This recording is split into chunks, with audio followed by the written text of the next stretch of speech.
The Age of Heroes.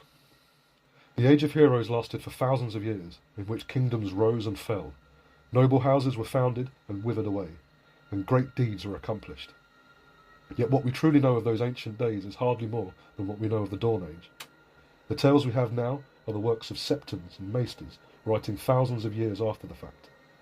Yet unlike the children of the forest and the giants, the first men of this Age of Heroes left behind some ruins and ancient castles that can corroborate parts of the legends, and there are stone monuments in the Barrow Fields and elsewhere marked with their runes. It is through these remnants that we can begin to ferret out the truth behind the tales. What is commonly accepted is that the Age of Heroes began with the Pact and extended through the thousands of years in which the first men and the children lived in peace with one another. With so much land ceded to them, the first men at last had room to increase. From the land of always winter to the shores of the summer sea, the first men ruled from their ring forts. Petty kings and powerful lords proliferated, but in time some few proved to be stronger than the rest, forging the seeds of the kingdoms that are the ancestors of the 7 kingdoms we know today.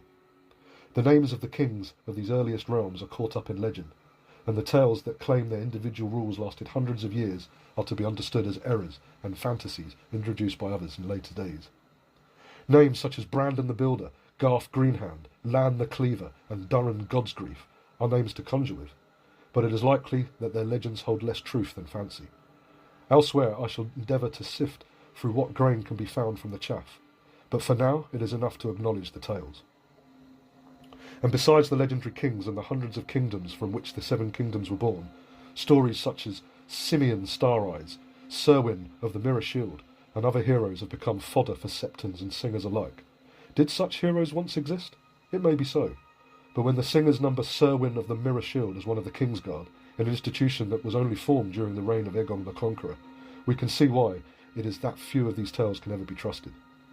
The septons who first wrote them down took what details suited them and added others, and the singers changed them, sometimes beyond all recognition, for the sake of a warm place in some lord's hall. In such a way does some long-dead first man become a knight who follows the 7 and guards the Targaryen kings thousands of years after he lived, if he ever did. The legion of boys and youths made ignorant of the past history of Westeros by these foolish tales cannot be numbered.